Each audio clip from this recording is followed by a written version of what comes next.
everyone, I am Sheena and welcome to my channel if it's your first time here. So as requested, I am going to show you today how I style my blonde bob and tell you which products I love that really work for blonde processed hair and frizzy hair. I'm also going to throw in a guaranteed volume tip if volume is your thing. And please don't forget to subscribe to this channel for more beauty tips and lifestyle tips for women over 50. And also please give the video a thumbs up along the way.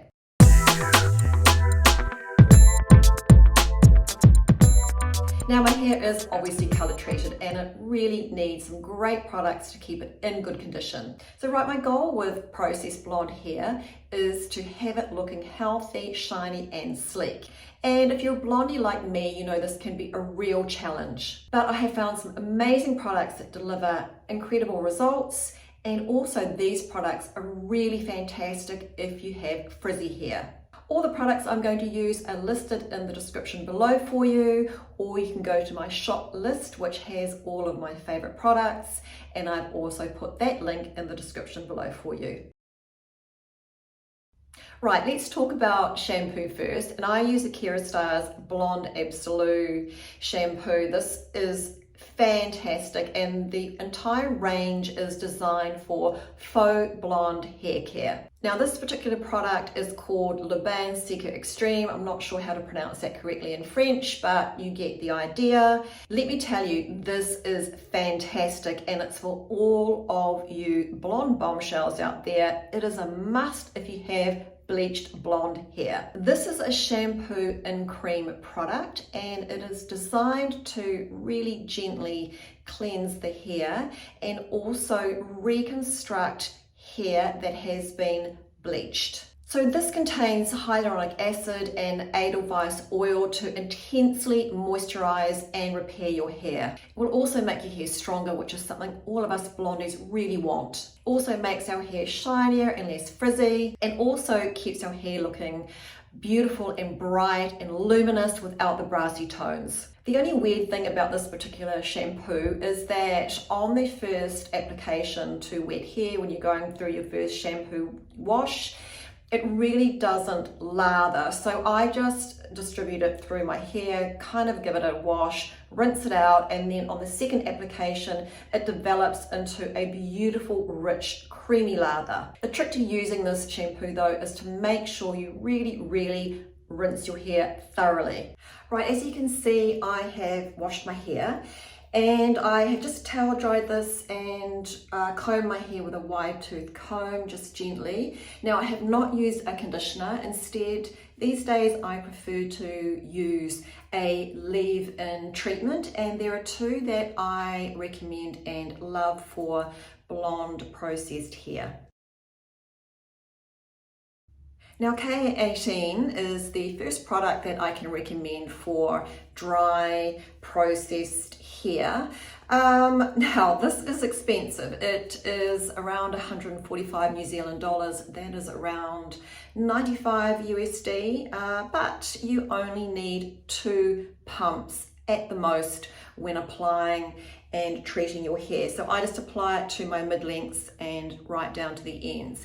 This lasts around 12 weeks, and because I'm not using a conditioner, I can almost justify the price. Now this is a leave-in treatment. Of course, you leave it for 4 minutes though before you start to apply any other products to your hair or before you start to style it with heat tools. The results don't wash away when you're shampooing, so this really means that this particular product is actually treating and repairing your hair, and it is also vegan and cruelty-free. So regardless of the price, because I am not using a conditioner, I kind of don't mind paying this price. I don't know, do I? I don't know. It is really expensive, so but it works. It is really great for the hair. However, I have run out of this product, so I have moved to another one, which I'm also really loving. So the product I'm going to use today is from Kerastars. It's part of the Blonde Absolute range, of course a range for blonde treated hair, as mentioned earlier. Now this is called Cicaplazm. I have no idea whether I'm pronouncing that correctly, and in all honesty, who can read this writing? It's so tiny. It is a plot against people who are over 50, I swear to you. This is also a leave-in treatment. It smooths and strengthens your hair and also seals split ends, and it is anti-frizz. And those are all magic words if you have frizzy or processed hair like I do.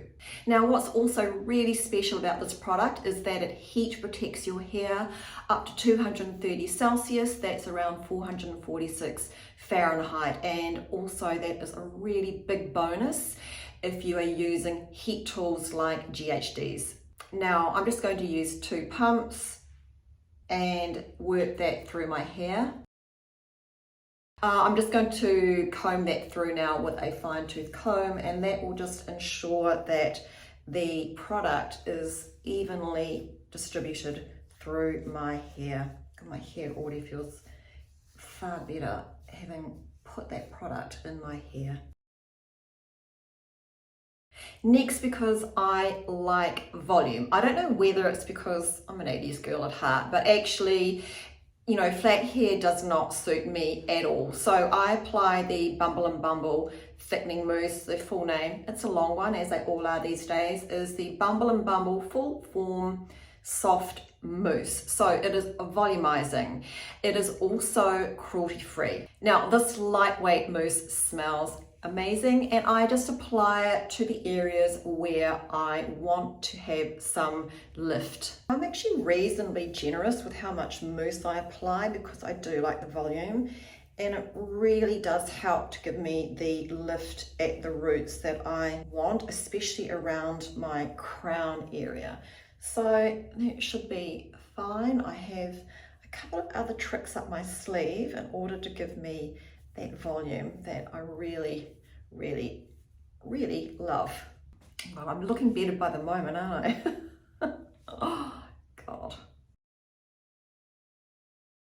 This next product I'm going to use is a new product for me. It is called Color Wow Dream Coat, and it is an award-winning product. Now, if you are worried about frizz, this is your product because it is an anti-frizz product and it lasts for 3 to 4 shampoos. And here are the dream words if you have blonde processed hair like me, or if you have frizzy hair, because this product creates a soft, glossy, silky, frizz-free finish. It is fabulous. And I can tell you that when I use this product, my hair really feels beautifully soft and silky, and that is not easy to achieve when you have blonde processed hair. And also it is vegan and cruelty free. Now, I only apply this product to the mid-lengths to the ends of my hair, and I honestly don't use a lot.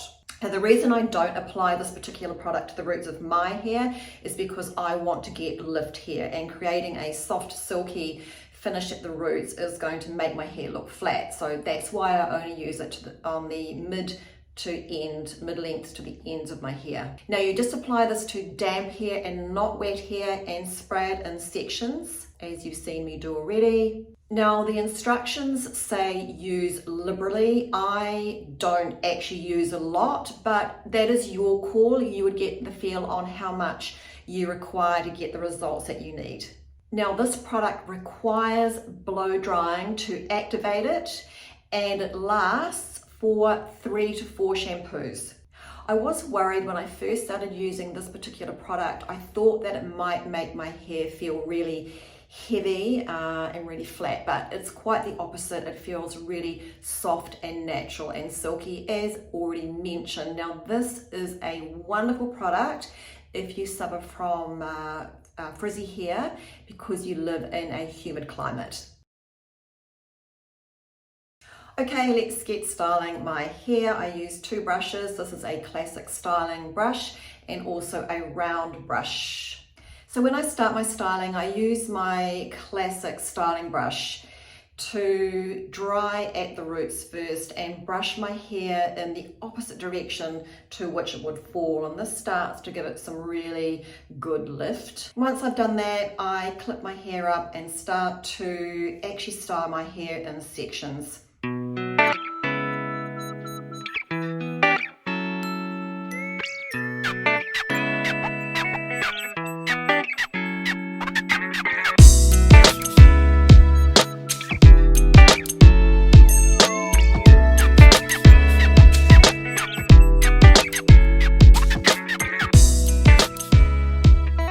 Now the blow-away is finished. As you can see, regardless of the products I have used, my hair still dries a little frizzy. Now this is definitely in part due to the fact that my hair is quite processed blonde. Also, it's partly due to the fact that my hair is not particularly fine. It's got a natural wave and it's a little bit coarse anyway. So I finished my hair off and used GHDs to give a really smooth and sleek finish. Now these particular GHDs are very old, and I know that there are actually better and newer versions around now. I think I might need to add something new onto my Christmas wish list in order to upgrade from these, but this is what I've got and that's what I'm going to use. So again, just split your hair into sections, into small manageable sections. I use a fine tooth comb a lot for this process because I want to make sure that my hair is really smooth even before I start to use GHDs. Now I actually turn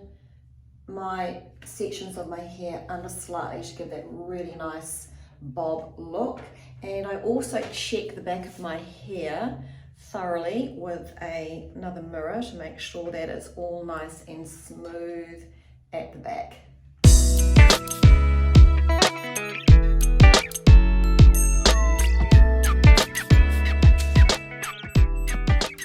And I also actually only tend to run the GHD through the mid to ends of my hair, not from the roots, because I don't really want to put a lot of heat on the roots of my hair, just because, you know, that's where all the new growth comes from. So I really want to try and protect that as much as possible. Plus I've got another tip that I'm going to show you, which will put some heat at the roots of my hair.